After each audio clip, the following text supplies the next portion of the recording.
something people have been asking us to bring back for a very long time, was the Kusarigama. And the idea behind that is it's a military pick. In Japanese history, a lot of these are made out of solid metal. It wasn't even a wooden handle. Everybody acts like it's an agricultural tool, but they focused more on the point than they did, let's say, in the Okinawan martial arts, where they talk about cutting with the curved edge, like you would if you were harvesting rice or something. No, they focused on a military-style pick that was reinforced to stab through armor or get into niches of armor. Today, we're going to try to go straight through the karuta if we can. I'm not going to worry about hitting it with the weight. It would just be impact. There's no way to gauge that to see what it would be doing to him. And we'd probably be aiming at more open areas anyway that we have. So I'm going to come in here and see what we can do and give it everything I got. Oh, that was a glance. Ooh. Or was it? It hit, bounced out, and we have a piercing in the actual karuta. Let's look at that right here. We have a piercing in the actual karuta. This is the first time we've actually got a hole in the karuta, or the card plate. And I don't think we hit our bottle. That's over the bottle, but I don't think there's any. Oh, I may be wrong. Could be wrong. I'm seeing some leakage here. It might have actually pierced it. Not very deeply because the plate stopped it, but we do have a piercing into the bottle. I'm seeing the liquid right here coming out. So, yes, I think we pierced our bottle. That actually cut a hole into our karuta. I'd like to try that again. Ah! And I would say that, considering we hit the plate, and if you look here, I hit in between the plates, but I hit a plate and cut the plates. I would say this has some extreme force. And of course, I think he's dead. Ugh. We have that all the way in. It seems like that's part of the secret to getting in between here, is the actual edge cutting through the plates. If you look right here, you can notice that not only are we impaling that bottle, and that's deep enough to kill the man, and we cut through all those layers of cloth, but we actually cut into the plates the same as we did with the actual overarm throwing slide. So the throw that you get from the heavy spear being accelerated, whether it's done two-handed sliding or overarm, the overarm seems to be the most powerful, is the same kind of acceleration you get from having a lever or handle and accelerating a point the same way. Disadvantages, these can get hung up in people and so on, but look at this. All the way in, and we actually cut our plate. And tore it loose. Ah! Woof! Now what we've got here is we've crushed the plate. I mean, it's pretty much folded in half, and it's loose so I can show you the backing. We actually pierced a plate. But it looks like if you don't hit in between the plates and you hit on a plate, even with the overarm slide and the give, you're going to get the impact. You're going to get hurt. You might get a little dimple through it, but it's probably going to be mostly the extreme force and the impact. You're going to be taking bludgeoning damage pretty much from the focus behind the smaller point. You're not going to be taking an actual piercing. But if it hits in between, like we're seeing, it can literally cut the plates to push the plates apart to get through. That's what we're seeing. These edges are actually cutting into the plates as they're piercing to make sure they can go through, because the plates are in the way, stopping them as it's tearing the actual lacing and stuff, trying to get through. And I'm sorry, but it definitely put a nice hole in there. And into the tree. You can come up and check it out. So if you want to come up and check it out, you're zooming in. Okay. As you see, it put a nice hole in there. Now, don't think it was a fluke. Oh,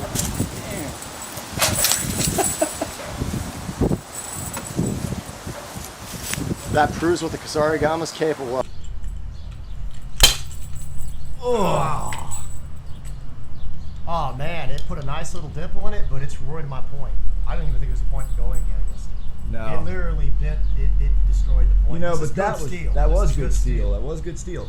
But we've got a nice, I mean, it's a cut dimple, but there's no way. I think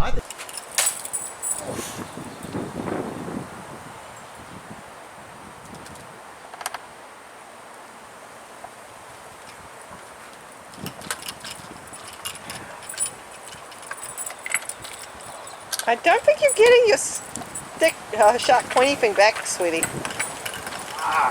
Not unless you take a scale and open it properly. It's in there.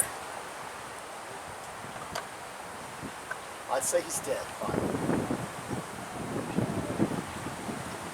You're coming Sorry, there, Mama, flipping it. stuck.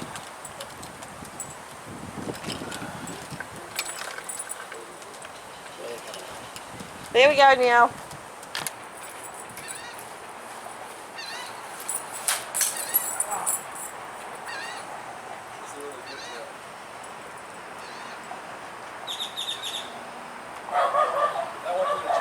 Go check the cutting ability of this. I got a nice glare in my eyes. But anyway, we're going to show that this cuts. But if you notice how it cuts, you know, you could cut this way, but normally that's awkward. You cut and pull in, so it's a slicing mill. See how it cuts this bottle. We know these are not equivalent to bone, but they are pretty good equivalency to human flesh. So let's see what we got. And we kind of pulled it off the table, but there you go. I don't know, I think that's pretty freaking nasty. Considering that's tempered thin steel, but it's still tempered.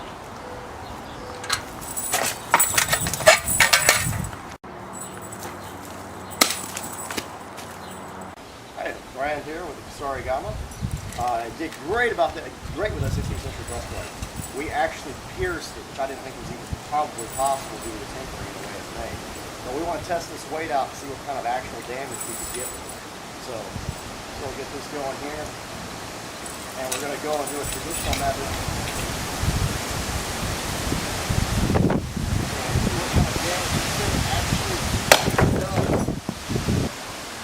See how I'm spinning this? I'm using the whole weapon. And you see how lethal that is? It just took a chunk out. Okay. Ready? This weapon can also be whipped. Okay, what we've done is we've changed out weights. The weight's a little easier to control when it's lighter, but can it do the same damage?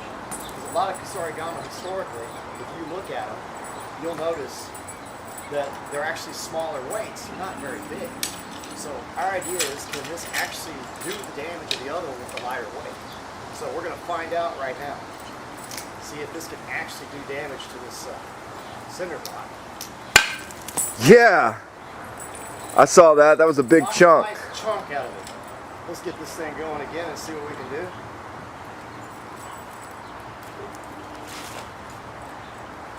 Try to hit it from the front side. Yeah! The lighter weight seems to be doing the trick. It's pretty nasty.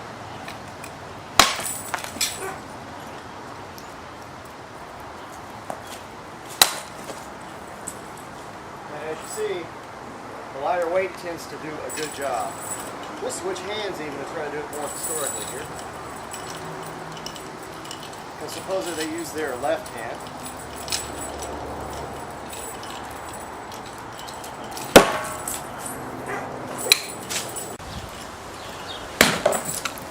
Whoa! That split all the way through.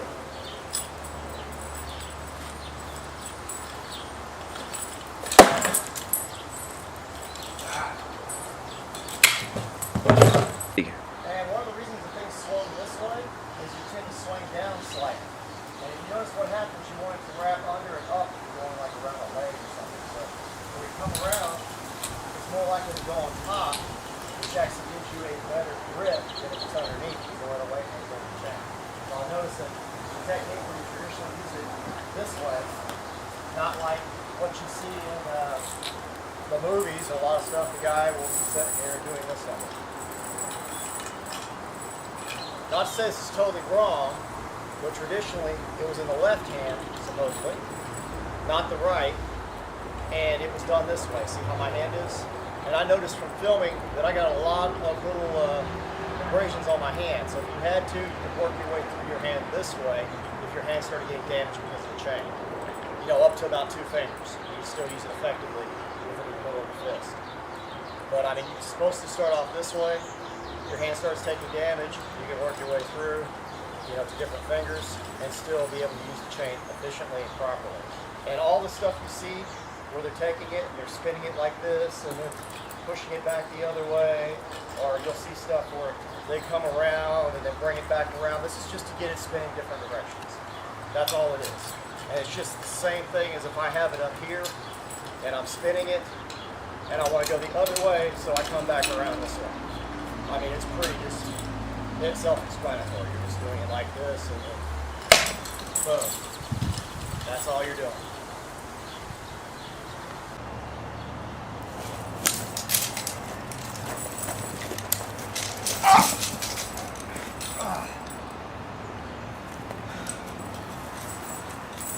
Recording. Okay, I'm in Jumoji here. I've got my Kusarigama connected at the top. He's got the katana. He's going to come in with a nice cut, and I'm going to show the actual capture when he does it. As he comes in, it's here, and that is caught. Now when that's caught, I come around breaking the sword here,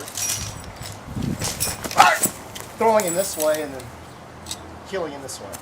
So as you see, he could not withdraw this blade. Let's show this one more time, just the capture. We're not going to do the throw. The blade's here, and I'll show you no matter how this blade comes in, if I don't move, it's there. It's not going anywhere. Try to pull the blade up.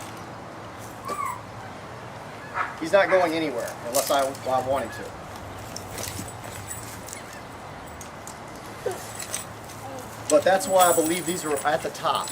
There's a bunch of captures with this, and if he comes in overhead, anything, I move out. I now have his weapon. I can even one-hand this and keep control of his weapon. That's why I believe they use this top grip. A lot of people don't know what this is for anymore. They only connect them here at the bottom. But I want to showcase something different in the video. And I think just for that very disarming factor, and being able to use it kind of like a Kusari Fondo and catch everything in the middle, but having it attached to the top gives you way more ability to be able to capture it all sorts of ways. Its blade's not going anywhere. One more here. I thought this was good enough to show, like if it just comes in even, you don't have time to do much. That's not going anywhere. If you see what I just did here, that's not going anywhere.